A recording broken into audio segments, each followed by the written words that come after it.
Eh bien, salut à tous, j'espère que vous allez bien. Bienvenue à l'atelier de Pax, même si aujourd'hui c'est le canapé tech, ça reste toujours à l'atelier de Pax. Aujourd'hui, on va faire donc un spécial vrai-faux, mythe ou réalité. Et donc. Et salut. Ah Comment ça Ben, va? qu'est-ce que tu fais là? Bon écoute, j'ai vu de la lumière, C'est incroyable. je me suis promené, je me suis dit allez, Un peu de lumière. et si je m'incrustais Hein? dans le vrai faux? Tu crois que ça fait vrai là? Ouais. Ouais, bon, là, c'est bon, ça, alors. T'as vu? Ah ouais, je suis là. Regarde, vous voulez que je C'est vous le le prouve? vrai. Je vous le prouve. Ce n'est pas un C'est fond moi, vert. je ne suis pas un Ce hologramme. n'est pas un fond vert. On a recueilli un maximum de questions, on a pris les questions les plus répétitives parce qu'on voyait que c'était celles qui intéressaient le plus, Bien on est sûr, d'accord. bien sûr. Et tu as pris deux questions de ta communauté Ouais, aussi. on a la communauté qu'on mérite. Voilà, exactement. Donc on se retrouve juste après le petit moment des clés Windows. Donc à tout de suite. Ciao, Allez. ciao.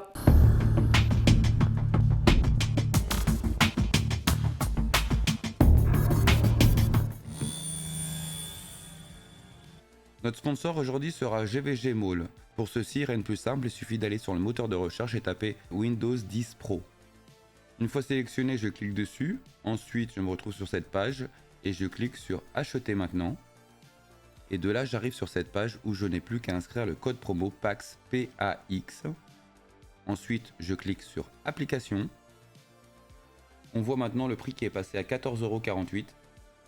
Ensuite, je clique sur Soumettre la commande. De là, je choisis mon mode de paiement, donc pour moi ce sera PayPal. Une fois le paiement effectué, je vais arriver sur cette page et comme vous voyez, au bout de quelques secondes, je vais aller automatiquement sur l'User Center où je clique directement sur User Center. Une fois arrivé sur l'User Center, je clique sur Voir la clé de sécurité. Ensuite, je clique sur Obtenez la clé. De là, je vois apparaître ma clé et je n'ai plus qu'à la copier. Ensuite, je me dirige vers les paramètres d'activation de Windows, où je n'ai plus qu'à coller la clé et activer. Et en sachant que ma clé Windows 10 est compatible Windows 11. Voilà, rien de plus simple. Sympa ces petits moments sponsors. Hein. Écoute, toujours, il en faut un peu, bah, je suis bien désolé. entendu, les clés Windows. Il en faut un petit peu. Donc aujourd'hui, on va commencer par la question numéro 1. Quel CPU il faut acheter pour jouer en 1080, en 1040 et en 4K? Donc je vais te laisser répondre à celle-ci. En fait, il faudrait poser la question à l'envers. C'est quel CPU il faut pour la 4K, la 1440p et la 1080p? Parce que souvent vous posez cette question dans le mauvais sens. Parce que pour vous, il vous faut un plus gros CPU pour aller jouer en 4K qu'en 1440, etc., etc. Alors que c'est totalement faux. En vrai, le problème va plus être votre carte graphique au final, hein, pour aller monter en définition. Alors qu'à l'inverse, pour tout ce qui va être CPU, plus vous allez descendre dans définition, soit 1080p, il y en a maintenant qui vont tester en 720p, Pax, pour voir la différence. Ouais, mais ça, Je sais pas si tu vois un ça peu, c'est du test, hein, voilà. c'est plus pour gamer. Mais c'est vraiment ça la vraie différence entre tel et tel CPU. Donc il n'y a pas vraiment de bonne réponse parce qu'il y a plein de CPU possibles. Mais sinon, vous n'avez pas besoin de taper un CPU incroyable pour aller jouer en 4K à l'inverse. Si un i3 fait le taf en 1080p avec votre carte graphique, il le fera avec Exactement. en 4K, quoi. J'insiste bien là-dessus parce que je sais que d'ailleurs j'ai eu des reprises de commentaires sur la dernière vidéo que j'ai fait là-dessus, Ouais, okay. en me disant justement un i3 et un i5 ça ne servira certainement pas pour faire du 1080. Ça avant, maintenant c'est fini. La 12e gêne aujourd'hui, que vous ayez un 12400 pour jouer en 1080p, ça va faire largement le boulot, clairement. Et puis j'ai pas encore fait la vidéo sur le bottleneck, tu vois, mais il y en a plein qui se posent la question. Je sais que c'est une question assez tangible, mais vous vous rendez même pas compte du nombre de paramètres qu'il faut prendre en compte, et ça c'est juste incroyable. Mais il me semble que tu as une question là-dessus, on va y revenir après. On va y revenir dessus, mais on va quand même essayer d'élargir, enfin d'aller un peu plus loin quand même dans cette question. Donc en 1080p, en 1040p ou en 4K, donc on va quand même vous donner quelques orientations, mais on va le faire aussi bien chez AMD que chez Intel, pour pas dire qu'on est que sur Intel, pas du tout.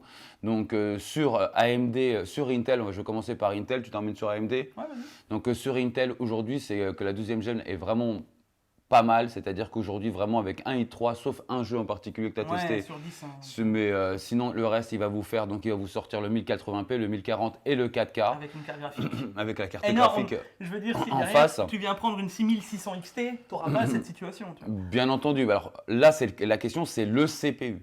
Bien entendu, en face, il faut, si on joue en 4K, on ne va pas pouvoir jouer en 4K avec une 6600 ou une 3060. Hein. C'est ça. Ça, on est bien d'accord. Pour le CPU, donc aujourd'hui, le gros avantage sur la série donc, de 12e gène de chez Intel, bon, on attend la 13e, mais je pense que ce sera identique. Mais en tout cas, sur la 12e gène, aujourd'hui, vous êtes tranquille. Donc, à partir en tout cas d'un 12400, alors là, tu n'auras même plus le bottleneck que tu disais. Et sur un 12100, apparemment, c'est sur un jeu. Et en tout cas, ça va vous conduire surtout à une évolution, c'est-à-dire que ce processeur va vous faire tourner du 1080, mais il ira jusqu'à du 4K. Ce qui fera la différence sur le 4K, ça sera uniquement votre carte graphique. Voilà, mais pour du 1080p, en sachant qu'il y a quand même encore une majorité de 1080p, bah, un petit i3 ou un petit i5 avec une 3060, 3060 Ti ou 3070 en tout cas, ou même des 6600 XT ou pas XT, ça fera largement le taf. Et en AMD, qu'est-ce qui se passe? En AMD, c'est un peu plus complexe. Alors, tu as maintenant toute une gamme qui est sortie avec AMD récemment. Donc voilà. Le meilleur CPU à l'heure actuelle pour la 1080p, il y en a un qui performe plus que tous les autres. C'est le 5800 X3D. Est-ce que je vais vous dire de dépenser 500 balles dans un CPU à l'heure actuelle, c'est mort. Ce n'est pas la question. Oui, mais... Hein, hashtag Jig pas content. Je le savais, je le savais. Mais sinon, le CPU que je conseillerais moi pour toutes les utilisations finalement, c'est le 5600. Pas le X, hein, le 5600 classique. On le retrouve maintenant 160, 170 euros. Les prix sont bons là. Là, franchement, il est top. Et on récupère les 6 cœurs du 5600X. Donc là, du coup, tu dis, toi, ça va aller du 1080p au 4K. Ouais. Voilà, donc j'espère qu'on a été clair en tout cas sur cette première question. On va passer à la question numéro 2. Donc la question numéro 2, elle me revient souvent. D'ailleurs, je compte vraiment faire une vidéo dessus parce que moi-même, j'étais hashtag Pax pas content. Pourquoi l'XMP en Intel en 12e génération ne passe pas dès qu'on a 4 barrettes de RAM? C'est horrible, c'est vrai, vous avez raison. Même chez moi, ça passe pas. Il y a plein de paramètres. Alors, ce n'est pas la carte mère, hein. Clairement pas, ça ne va pas dépendre de vos cartes mères, ça va dépendre vraiment du CPU en lui-même. Donc, effectivement, si vous avez 2 barrettes de RAM, l'XMP va passer. Dès que vous allez avoir la 4e barrette de RAM, donc 3 et 4, et bien de là, ça ne passera plus. Et j'ai beau essayer, plus de voltage, je n'y suis pas arrivé encore. Donc, je comptais faire une vidéo là-dessus. Qu'est-ce que tu en penses? Alors, il faut savoir que les RAM, à la base, la RAM, quand tu montes l'avant, elle doit tenir le JDEC. Donc tu sais, les valeurs pré-rentrées dans la RAM, tout soit à fait. 4800, est-ce que le CPU, lui, peut tenir à la base de fréquence? C'est ce qu'on voit souvent. Et d'ailleurs, cette question, je peux y répondre. Je n'ai pas pensé d'ailleurs celle-là. Souvent, on me pose la question, oui, mais sur mon CPU, c'est écrit qu'il peut aller à, je sais pas, 3200 MHz à l'époque en DDR4. Est-ce que je peux aller plus loin? La réponse est oui. Complètement. Et bien plus loin. Mais c'est de l'overclocking, justement. L'XMP, quand vous allez activer l'XMP dans votre BIOS, c'est déjà de l'overclocking. C'est un OC, c'est un OC de RAM. Voilà, donc il faut déjà le comprendre comme ça. Mais justement, là, les 4 barrettes de RAM tiennent le JDEC. Ça veut dire que tu tiens les fréquences de base.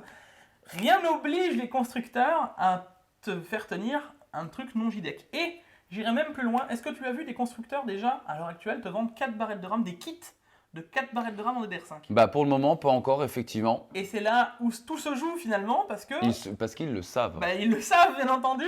Donc, ils nous vendent des kits que de 2. Et si tu remarqueras bien, ça m'est déjà arrivé, moi, même en DDR4, tu prends un kit bien spécifique de 2 barrettes de RAM, si tu rajoutes les deux mêmes, exactement, ça passe pas. Par contre, si tu prends un kit équivalent en 4 barrettes de RAM, il passe. Donc ça veut dire que clairement aujourd'hui en termes de l'architecture de chez Intel au niveau du processeur, ça ne passe pas. Donc on espère quand même quelque chose qui va changer sur la 13e gène. C'est vrai, ça ne fonctionne pas, ni chez nous non plus. Donc ce n'est pas un problème de réglage, ni de RAM, ni de carte mère, c'est le CPU. Question numéro 3, donc elle revient un petit peu avec la question numéro 1, mais un petit peu en différent. Là, on va voir vraiment les explications. Pourquoi en 1080p, c'est plus difficile pour un processeur de le faire que de faire du 4K, alors que le 4K est beaucoup plus complexe, c'est 4 fois la définition d'un 1080p. Parce que tout simplement, lorsque vous faites un rendu en 4K, c'est votre carte graphique qui va faire le rendu. Je vous mets ici un petit lien d'une vidéo que j'ai fait pour expliquer comment fonctionne votre carte graphique. Donc les calculs propres, donc de savoir où est votre personnage, à quelle vitesse vous roulez ou ce genre de choses, c'est le processeur qui va le faire. Le rendu visuel, c'est votre carte graphique. Donc lorsque vous avez un rendu en 1080p, ce qui va se passer, c'est que c'est beaucoup plus facile pour votre carte graphique parce que le rendu est beaucoup plus léger, forcément. Mais donc, du coup, qu'est-ce que ça va susciter? C'est beaucoup plus de travail pour votre processeur parce qu'à la place de dire je vais faire 50 images par seconde, comme c'est très facile pour la carte graphique de sortir beaucoup d'images par seconde, qui peut en sortir 150 à la place de 50 parce que c'est beaucoup plus léger le 1080, et bien ce qui se passe c'est que c'est le processeur, du coup lui, faut qu'il sorte 150 images pour pouvoir fournir et alimenter la carte graphique. Question numéro 4. Alors là, je vais vous laisser un petit extrait tout de suite. C'est est-ce que si j'ai un processeur AMD et une carte graphique AMD, j'aurai des meilleures performances? Faux. Voilà, donc j'ai eu beaucoup de commentaires là-dessus, mais non, c'est pas vrai. Avec la technologie SAM, entre autres, parce qu'il y en a d'autres, on aura toujours plus de FPS si je mets le combo carte graphique, processeur. Désolé, non. Et je vais vous expliquer pourquoi, pour moi, non. Tout simplement, ça voudrait dire quoi? Ça veut dire que si je mets un processeur Intel, une carte graphique AMD, j'aurai moins de FPS que si je mets donc mon processeur AMD et ma carte graphique AMD, parce que j'active cette option. Ben, faut comparer deux processeurs à ce moment-là. Donc, si vous comparez deux processeurs, du fait qu'il n'y a aucun processeur AMD qui correspond à aucun processeur de chez Intel, ils n'ont pas la même architecture. Et donc, à ce moment-là, si on ne peut pas les comparer par là, donc on peut les comparer par tranche de prix. Et en ce moment, par tranche de prix, si vous achetez un Intel, vous aurez plus de performance avec une carte graphique AMD, en termes de prix, hein, bien entendu. Donc, non, c'est faux. On peut dire faux là. Faux. Donc, vous n'aurez pas plus de perf. Donc, bien entendu, si vous avez un processeur AMD et une carte AMD, oui, activez cette technologie-là. J'irai plus loin que ça, moi, de toute façon. Le Smart Access Memory, hein, le SAM, ça existe aussi sur une technologie qui s'appelle le Resizable Bar. Chez Intel, voilà. Et d'ailleurs, le Smart Access Memory fonctionne avec une carte Nvidia. Donc Tout à fait. Tu actives le Smart Access Memory, que tu as une carte graphique Nvidia, ben ça marche avec une carte graphique Nvidia. Si tu actives le Resizable Bar avec un processeur Intel et avec une carte graphique Nvidia, ça marche aussi.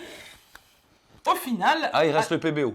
Ouais, alors ça c'est une autre techno, le PBO, le Precision Boost Overdrive, qui n'est pas une techno, enfin c'est une techno AMD qui va AMD. permettre d'augmenter d'ailleurs, ils vont voir en ça, fréquence, ils vont mais voir aussi ça. en chaleur, mais bon, en fréquence, soit un bon système de refroidissement. Ils vont arriver sur ta vidéo, ils vont me trucider, ils vont me dire encore, on attend toujours ta vidéo du PBO. Je vais me faire tuer. Mais pour le coup, le Precision Boost Overdrive, oui, il va permettre d'augmenter en fréquence. Et d'ailleurs, il y en a plein qui s'en plaignent. Parce que vous êtes tous là, oui, je comprends pas, mon CPU, mon game, il fait des 70 degrés, il fait des pics. Bah ça, c'est votre Precision Boost Overdrive. Hein.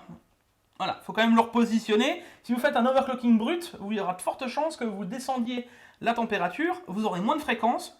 En jeu, ça va être ridicule, hein, la différence, ça va se jouer à 5-10 FPS maximum. Mais... voilà, vous chaufferez moins. Le truc, c'est que votre Precision Boost Overdrive, on a la même chose chez Intel qui s'appelle différemment. Ça fonctionne pas pareil. On appelle ça le TVB, Thermal Velocity Boost, qui va fonctionner en fonction de la température de votre CPU. C'est un peu pareil en fait. C'est un peu la même chose. Voilà. Et, en fonction, il va désactiver le TVB. Ensuite, il y avait le TBP. Ouais, il y en a plein. Tout ça, c'est techno, que ce soit d'un côté ou de l'autre. Ne vous inquiétez pas, les marques, elles le mettent en place. Seulement, on va être clair.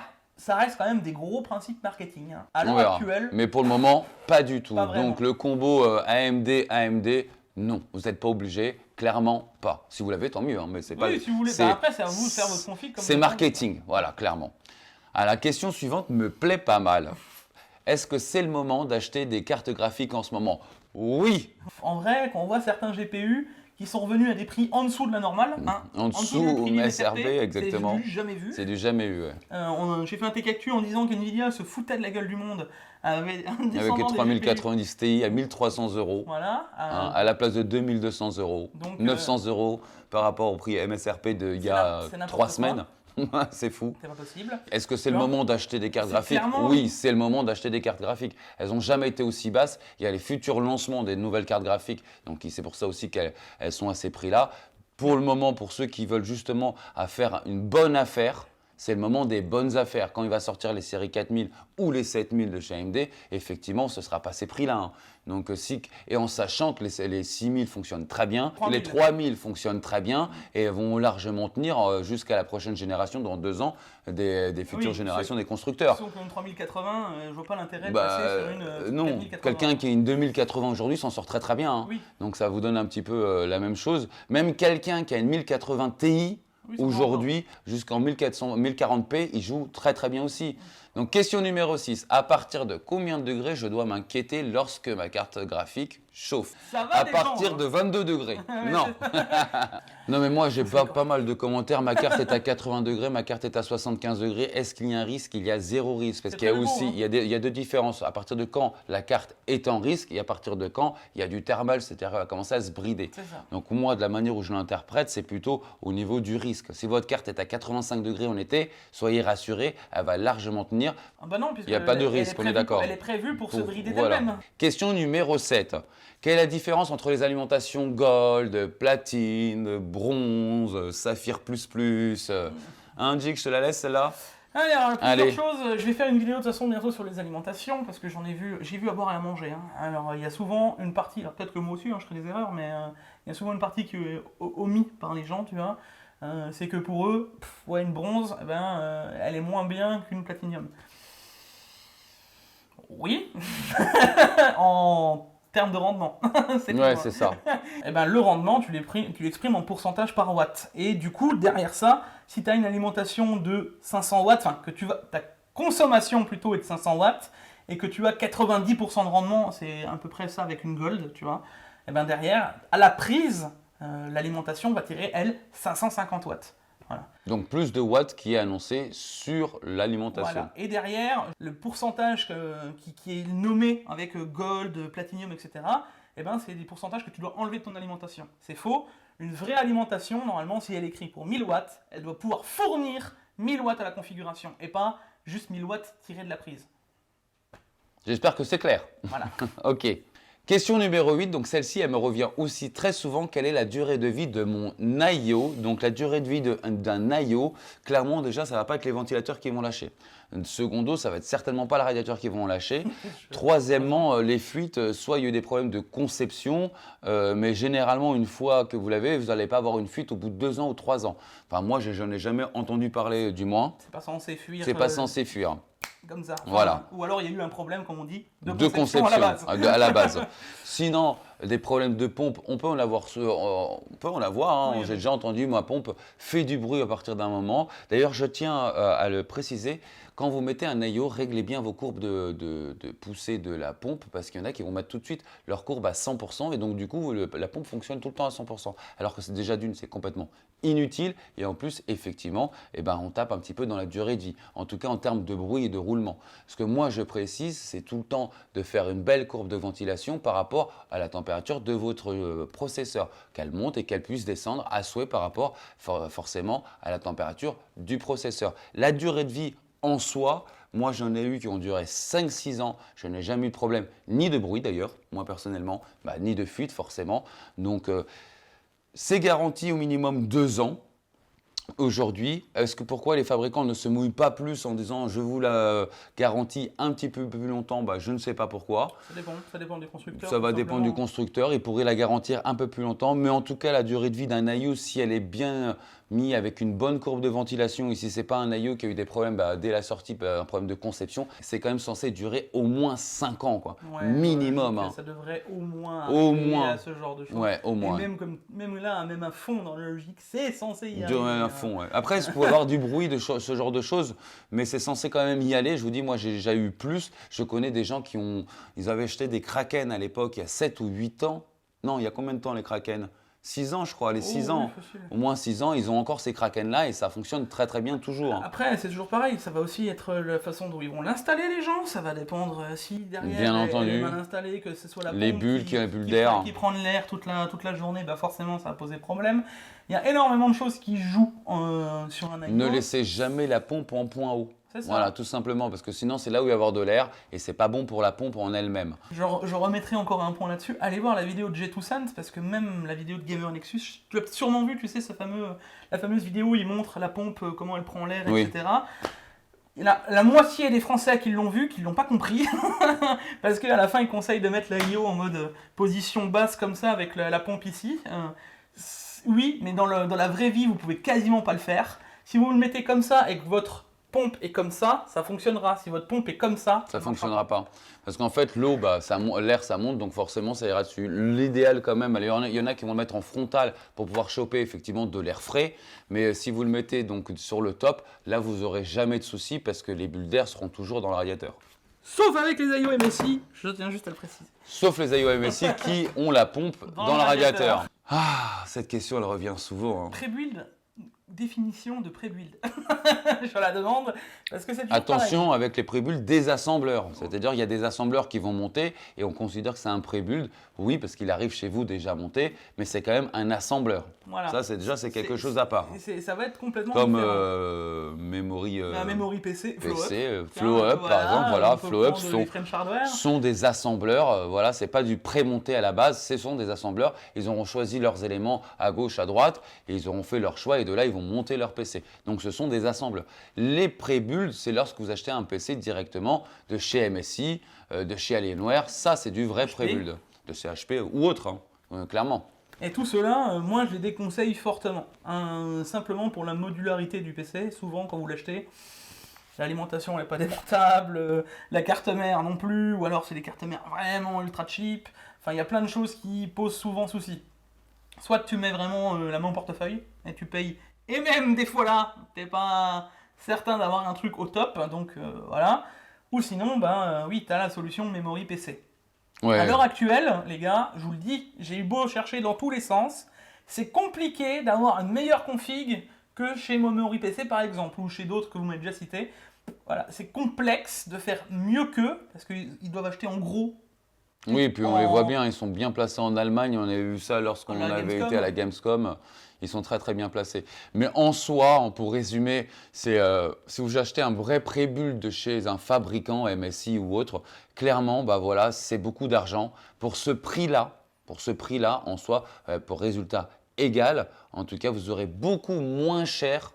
Voilà, chez déjà un assembleur. Donc, Oui. par exemple, chez Memory, chez Flow Up des French, vous aurez déjà, donc à égal, vous aurez déjà beaucoup moins cher de base. Et ensuite, il y a la solution monter ces éléments soi-même.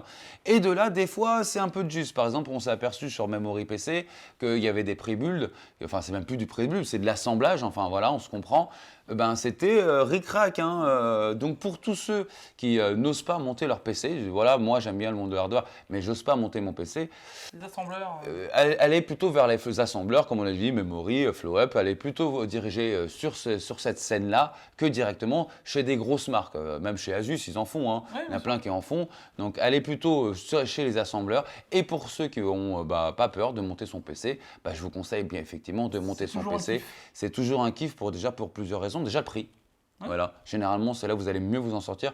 De monter son PC pour une première fois, on va comprendre comment ça fonctionne. Donc déjà, quand on a son PC et qu'on le voit en train de tourner, on sait comment ça fonctionne, on sait où sont les éléments et ça vous confère vraiment une autre compréhension d'un PC. Lorsque vous arrivez avec un PC déjà monté, vous appuyez sur Home, vous allez sur votre Windows, vous allez directement sur vos jeux. Vous n'allez pas avoir la compréhension du PC, vous allez avoir la compréhension en mode un peu console, quoi. J'allume, je joue, je m'en sers. Et je peux le comprendre que il y a des gens qui s'en fichent de savoir comment ça fonctionne. Mais je pense que ceux qui regardent ce type de vidéo, non, voilà, de base. Vous êtes là pas pour rien. Vous n'êtes pas là pour rien. Donc voilà, on veut bien distinguer le pré-build de VS montage. Ça, c'est souvent la question qu'on a eue. Donc il faut quand même le décomposer en trois. Il y a le vrai pré-build, il y a l'assembleur et puis il y a le montage par vos soins. Moi, au choix, je conseille toujours le montage par ses soins. Après, en numéro 2, en pré-build, parce qu'il y a des pré-builds en termes de prix en ce moment qui sont très très compétitifs. Voilà. Et la dernière option, c'est le pré-build fabricant. Je suis tout à fait d'accord.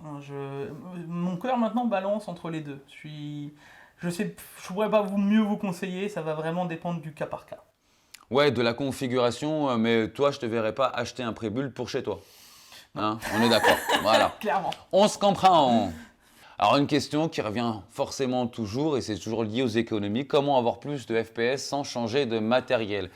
Écoutez les amis, il n'y en a pas 30, hein, c'est toujours pareil, c'est l'optimisation déjà premièrement du Windows. Ah, tu t'y attendais pas à celle-là. Déjà, l'optimisation de Windows, j'ai déjà fait 2 ou 3 vidéos dessus. Allez voir la chaîne, n'hésitez surtout pas. Ça fonctionne, je vous le garantis. Vous allez avoir des FPS en plus. Mais c'est surtout aussi obligatoirement, au bout d'un moment, il faut overclocker. Voilà, il n'y a pas le choix. Il est là. Donc, c'est overclocking GPU. Voilà, mais c'est avec des logiciels tout simples. Hein, pas la peine de partir sur des trucs extrêmes. On en parlera d'ailleurs un peu après. Donc, un MSI Afterburner, ça fonctionne déjà très bien. Vous allez voir directement un gap. Et aussi le processeur. Alors, même la mémoire. En vrai, si on voudrait aller par là, GPU first one, terme de perf. Mémoire first two pour les perfs. CPU en dernier. Sauf si c'est en 1080p quand même. Ouais, 1080p, tu peux le monter un peu plus. Imaginons que tu es bloqué par la carte graphique. Là, le CPU, ça va être ultra important. Mais la mémoire, on l'oublie souvent, et c'est juste que c'est ultra casse-pied à faire, et c'est jamais 100% stable. Je vous l'annonce à chaque fois. On a eu le cas chez Fifi il y a 2 soirs. Tu peux jamais être sûr de ta mémoire à 100%, tu vas fonctionner Ne jouez pas au casse, quoi. Ne touchez pas au casse surtout, quoi. Tu peux. Si vous connaissez pas trop, parce que si on nous pose ce type de questions, oui, c'est qu'ils connaissent pas trop l'OC de RAM. Disons que si je vous parle chinois là, en vous parlant des latences et de tout ne ce le qui vient faites pas, toucher, n'y touchez pas. Ne touchez pas. Non. Clairement, l'overclocking de la RAM est bien plus complexe. J'y suis toujours. Ah, qu'un CPU, rien à voir. Tu sais que je suis toujours en train de faire cette vidéo. J'en ai déjà parlé avec des mecs qui sont bien plus calés que moi là-dessus et on sait comment la décomposer, on sait comment y amener, mais on ne sait pas comment vraiment vous indiquer la stabilité parfaite. Tu vois, c'est trop. Et ça va dépendre même pas du même kit de RAM, parce que chaque puce est différente. Par exemple, plus vous allez avoir de slots de RAM qui seront pris, plus ça va être compliqué, parce que ça va être chaque puce que vous allez avoir à l'intérieur. Déjà, ça va dépendre du fabricant de la puce, mais chaque puce seront gravées d'une manière différente. Il suffit d'une petite impureté, il y en a une qui va tenir moins bien et ça va vous casser toute votre série de RAM derrière.